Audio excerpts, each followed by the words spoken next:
አበጋዝና ውሽሚት ተጠንቀቁ። ሩታ የሆነ ተንኮል አስባ እንጂ እናንተን ይቅርታ በፍጹም አትጠይቃችሁ። የሆነ ተንኮል አስባ እንዲህ እንድላችሁ ነበር የጠበቃችሁት። በጣም ነው እንዴ ተንኮል ያዘው። እንደውም ትልቅነቷን እያሳየች ነው ያለች። ይቅርታ መጠየቅ ትልቅነት ነው፣ ይቅርታ ማድረግም ትልቅነት ነው። እና ሩታ ይቅርታ በመጠየቋ ለራሷ ራሱ ሰላም ታገኛለች። ገባችሁ? የሆነ ነገር በተፈጠረ ቁጥር እሷ ናት ሩታ ናት ነው የሚባለው። ስለዚህ እጇን ከዚህ ነገር ላይ ማጽዳት ስላለባት ራሷን እያጸዳች ነው ያለችው። በቃ እንዴ የሆነ ነገር ግዴታ የሆነን ሰው በግድ ወደ ራሷ መመለሳት፣ የሄደን ሰው በግዴታ መመለስ አይቻልም አይደል እንዴ? አብርሽ ደግሞ ብዙ ነገር ተናገርክ፣ ብዙ ነገር የሆነ ሰዓት ላይ አንተ የሆነ ይቅርታ እሷ ጥፋተኛ ሆነ አይደለም እዚህ ጋር ይቅርታ አንተ እሷ ካጠፋችሁ በላይ አንተ አጥፍተሃል። ግን እሷ ይቅርታ እየጠየቀችው ያለችው ሰላሟን ለማግኘት ነው። በቃ ሰላም ስለነሳችሁ ሰላሟን ለማግኘት እንጂ ጥፋተኛ ይቅርታ የጠየቀ ሁሉ ጥፋተኛ ነው ማለት አይደለም።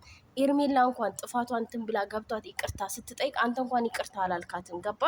ግን አንተ እሷ ካደረገችው ነገር በላይ በድላታል፣ በላይ ያስለቅሳታል፣ በላይ ጎታሃታል። ግን ይቅርታ እንኳን አላልካትም። እኔም ላጠፋሁት ነገር ይቅርታ አላልክም ማለት ነው። እና ሩታ ግን ትልቅነትሽን ያየሁበት በዚህ ነገር ማለት ነው። ምክንያቱም ከዚህ ህይወት አንቺ መውጣት አለብሽ። በቃ ስምሽን ማንሳት የለባቸውም፣ ስለ አንቺ ማውራት የለባቸውም። ራሳቸውን ችለው መንቀሳቀስ ስላለባቸው ያ ሰው ላደረገው አንቺ ተጠያቂ አይደለሽም። ግን እንደዚህ በማድረግሽ ዛሬ ላይ የሆነ ሰው መጥቶ የሆነ ነገር ቢያደርግ ተጠያቂ እና ደግሞ ከህይወቷ የምታስወጣውን ሰው አንቺ አይደለሽም የምትነግሪያት። ራሷ ታውቃለች። ህፃን ልጅ አይደለችም። ሜሪም ሆነ ዳኒ ምንም ያደረጓት ነገር የለም። ለእሷ በመከራከራቸው የእሷን ህይወት ለማስተካከል በመጣራቸው ይህን ያክል እንትን ብለዋል ማለት አይቻልም። እና እሷ ራሷ ታውቃለች የምታስወጣውን ሰው ከህይወቷ። አንቺ አይደለሽ የምትመክሪያት። እንደ እህትነት ባይሆን ባሏን ብትመልሽላት አሪፍ ነበረ። እና እህት ተይ እባክሽ። ዛሬ ነው እንዴ እህትሽ የሆነችው? ትላንት አርግዛ እንደዛ ስትጫወቱባት እህትሽ አልነበረችም ያኔ? ዛሬ እንዴት እህትሽ ሆነች? እነ ኤርሜላን ስለምትጠያቸው ብቻ እንድታወጣልሽ ነው እህትሽ ሆነችው? እህትሽ እና ደግሞ ኮሜንታተሩ ሩታ የሆነ ነገር አስባ ነው፣ ሩታ ተንኮላ፣ አብርሽ ያስብላት። እነዚህ አስመሳዮች እዚህም ትክክል እዛም ትክክል። ምን አይነት ናችሁ ግን በእናንተ ኮሜንት? እውነት በእናንተ ኮሜንት ሰው ይሞታል። ሩታ ግን የምር ጀግና ናት፣ የምር ጠንካራ ሴት ናት። የምሬ ነው ምላችሁ። እና ስንት ስድብን አስተናገደች በኮሜንት ስድብ። የሞተች ልጅ አለች ትላንትና።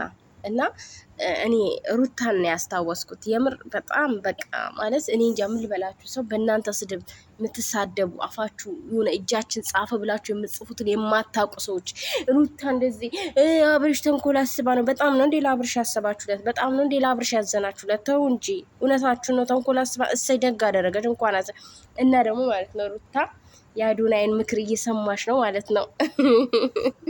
እና ማለት የአዶናይ የሆነችን ነገር አንስቻለሁ ማለት ነው። እና በጣም ደስ ይላል። እንኳን ይቅርታ ጠየቅሻቸው። ይቅርታ መጠየቅ ትልቅነት ነው። ግን ደግሞ ተመልሰሽ ወደዚህ መምጣት የለብሽም። ይቅርታ ከጠየቅ ቆራጥ መሆን ያለብሽ። የምር ማለቃቀስ የለብሽም። የራስሽን ላይፍሽን የራስሽን ህይወትሽን ኑሪ በቃ። እሱም የሆነም ሰው ያም ሰው የራሱን ህይወት እየኖረ ነው አይደል? አንቺም ደግሞ የራስሽን ህይወት ኑሪ። የራስሽን ህይወት ደስተኛ ራስሽን ደስተኛ ለማድረግ ከልጅሽ ጋር ፍክት ብለሽ ለመኖር ሞክሪ ማለት ነው። የኔ እናት ይህንን በማድረግሽን ደስ ነው ያለኝ። የምሬ ነው ብላችሁ ደስ ነው ያለኝ። በቃ ይቅርታ መጠየቅ ትልቅነቷን ነው የሚያሳየው። ገባችሁ? ትልቅነቷን እና ተመልሰሽ ወደ ህይወታችን አትመጭም። አትፈልግሽም። ስለማትፈልግሽ ነው ይቅርታ ጠይቀሽ ራሷን እያገለለች ያለችው ማለት ነው። አንቺ ቂጥቂጥሽ ስር መቼም አትመጣም። መቼም አትፈልግሽም። ያግባሽም ኑሪ ማብረሹ አይመለከታትም ሩታ ማለት ነው። ለምን ተፋታችኋል?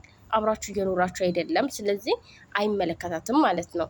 እና ራስሽን ችለሽ ራስሽን ኑሪ። አንቺም አትድረሽባት፣ ስሟንም አታንሷት። የሆነ ሰው መጥቶ እናንተን የሆነ ነገር ባረጋችሁ ቁጥር እሷን መውቀስ የለባችሁም። እሷን ስሟን ማንሳት የለባችሁም። አኪድ ያው ለማየት ያብቃችሁ። በሌላ አጀንዳ ይመጣሉ አሁን ደግሞ ማለት ነው። እና በሌላ አጀንዳ የምሬ ነው። በሌላ አጀንዳ ይህ አጀንዳ አልቋል። በሌላ አጀንዳ ይመጡላችኋል። ጠብቁና በየቤቱ አንቺም አብርሽ ቤት መገኘት የለብሽም። የምር ተፋተናል፣ የምር ተለያይተናል፣ አንፈላለግም የምትሉ ከሆነ አንቺም እሱ ቤት ዩቱብሽን እንደዚህ ይዘሽ እሱ ቤት መክፈቻ ሰርተሽ መምጣት የለብሽም።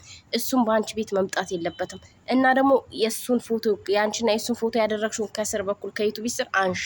በቃ ይህን ነው ቤትሽ ሙሉ ከተፋታችሁ ማለት ነው። አንድ ሰው ከተለያየ ሙሉ እንትኑን ነው የሚያነሳው። ተለያይተናል አላመናችሁንም ብሏል እሱ ራሱ። አንቺም እንደዛ ነው እያስመሰላችሁ ያላችሁታ። እስከ ጭራሽ ቤትሽ ላይ ራሱ ያላችሁ ፎቶ ማንሳት አለብሽ። የምሬ ነው መነሳት አለበት። ሁሉን ነገር መደቃቀል አለብሽ ከተፋታሽ ማለት ነው። ተፋተናል ብላችሁ የኦዲየንስ እንዲያምናችሁ የማታደርጉት ጥረት የለም።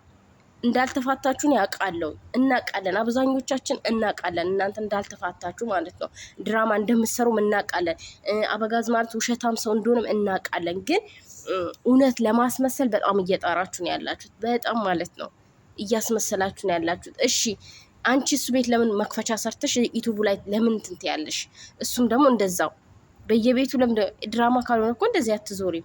አርፈሽ ቤትሽ ተቀመጫሽ፣ አርፈሽ በራስሽ ዩቲዩብ ትሰሪያለሽ። ሩታም የራስሽን ዩቲዩብ እኮ ረስተሽዋል፣ ትተሽዋል። ዩቲዩብ ልክ ሲቀዘቅዝ አንቺን ያመጣሻል፣ ልትሰደቢ፣ ሊያሰድብሽ፣ ሊያስረግጥሽ። የዛን ዩቲዩብ ሼር ያደርገዋል የሱን ቪዲዮ ማለት ነው። እና እኔ ብትታረቁም ደስ ይለኛል። ይቅርታም ስለጠየቅሻቸው ደስ ይብሎኛል። ግን ስህተቱን የማያምን ሰው በጣም ነው የሚያስጠላኝ። የምሬ ነው። እንደዛ በድሏት እንደዛ ያን ሁሉ አድርጓት ዛሬ እሷ ይቅርታ ስጠይቀው ካፉ እንኳን እኔም ይቅርታ አላለም። ያቺው ሽማው ይቅርታ ስጠይቃት ማለት ነው። እና በጣም ነው የተሰማኝ። በጣም የምሬ ነው ብላችሁ በጣም ነው የተሰማኝ። ዛ በጥፊ ማጋጨት ነበር ከኔ ጋር መንጋጭላውን ብሎ ወደዛ መጣል ነበር። እና ኮሜንታተሮች ደግሞ እረፉ፣ የምር እረፉ። በእናንተ ምክንያት ልባቸው የሚሰበሩ አሉ። በስድባችሁ እኔ ሩታ ለእናንተ ስድብ ቦታ አሰጠውም፣ ልንገርሽ፣ አታዩም ኮሜንታችሁንም ግን በቃ እንደዚህ ስትናገሩ በጣም ስሜታዊ የሚሆኑ ሰዎች አሉ። በህይወታቸው ላይ ጫና የሚፈጥራሉ። ኮሜንት ስትናገሩ የማይችሉ አሉ። ገባችሁ? እና እጃችን ጻፈ ብላችሁ የማየውን ነገር አትጻፉ ባካችሁ። አሁን ግቡ አብርሽ ቤት፣ የምር ኮሜንት ላይ ግቡ። ሩታ እንትን ልትለው ነው፣ ተንኮል አስባ ነው፣ እንዲህ አስባ ነው፣ እንዲህ ነው። ምንድን ነው እናንተ የእሷን ልብ አይታችሁታል? እናንተ ልቧን ፈትሻቱታል? ተንኮል ታስባ ፈትሸነዋል? አልፈተሽ ነው እናውቃለን። የሷን ልብ አናውቅም አይደል እንዴ? ዝም ብለን በይምሰል ነው የምናወራው። እጃችን ጻፈ ብለን ነው የምንጽፈው። ለምን? ይህ ተገቢ ነው? ተገቢ አይደለም። ይህ ተገቢ አይደለም። በቃ ራሳችሁ ሆኑ። አስተያየት መስጠት ካለባችሁ ስጡ። አይ ደግሞ ዝምታ ይሻላል ማለት ነው ክፉ ቃል ከመናገር። እና እኔ ተመችቶኛል፣ የሄድሽበት መንገድ፣ የሄድሽበት የመጣሽበት አካሄድ ተመችቶኛል። የትኛውም ነገር በፍቅር ነው የሚፈታው ማለት ነው። የአንቺ ካለው ደግሞ የትም አይሄድም። ከማንም ጋር ሆነ ከምትናም ጋር ሆነ ከከሌም ጋር ሆነ የአንቺ ከሆነ ያ ሰው የትም አይሄድም። ስለዚህ አንቺም የራስሽን ህይወት ምሪ። ከልጅሽ ጋር ደስተኛ ሆኚ። ደስታም ደግሞ በጣም ያከብርሻል፣ በጣም ይወድሻል። ያው የሰው ልጅ እንደ ፍላጎቱ ነው። አንቺ ላትፈልጊ ትችያለሽ። እሱ ደግሞ በጣም ከምንወደው ይልቅ የሚወደን ይሻለናል። ከሚንቀን ይልቅ የሚያከብረን ይሻለናል። እኛ ሴቶች አንዳንድ ጊዜ የምንወደውን ስንከተል የሚወደንን እናጣለን። እና የሚወድሽን ደግሞ እንዳታጪ፣ የሚወድሽን ተከታይ። የኔ ውድ ደስታ በጣም ይወድሻል። ብዙ ለአንቺ ያለውን ክብር ለአንቺ ብዙ ነገርን አሳይቷል ማለት ነው። እና ይሄ ደግሞ በቂ ነው ብዬ አስባለሁ። ብዙ ነገር ሆኖልሻል፣ ተደበድቦልሻል፣ ብዙ ነገር ከነሱ ጋር ብዙ ነገር ተጋጅቷል፣ ተጣልቷል። እና የራስሽን ህይወት አንቺም ጀምሪና ደስተኛ ለመሆን ሞክሪ። ልጅ ስላለሽ ህይወት አያስፈልግሽም ማለት አይደለም። ልጅ ስላለሽ ከሰው ጋር ህይወትሽን መኖር አትችይም ማለት አይደለም። ትችያለሽ በፈለግሽው። ያኔ አንዳንድ ሴቶች እኛ ሴቶች ይከብደናል እንጂ ማለት ነው ከፈለግ ነው እንደፈለገች መሆን የምትችል ሴት ናት ሩታ ማለት ነው። የምር ብዙ ሰው የሚፈልጋት ተፈላጊ የሆነች ሴት ናት። በየትኛውም በሚዲያውም በፍቅር በየትኛውም ነገር ተፈላጊ ናት። እና በጣም ነው ደስ ያለኝ። እኔ እናት ከህይወታቸው ስለወጣሽ ተመልሰሽ ግን ወደ ህይወታቸው ደግሞ መተሽ ሌላ ችግር ባትፈጥሪ ደግሞ አሪፍ ነው። እኔም ሩታን አላምናትም በነገራችን ላይ እኔ እንጃ እንዲህ ተረጋግታ ማውራቷ እኔ ያስደስቶኛል። ግን ደግሞ እኔም አላምንም። የምሬ ነው የምላቸው አላምንም።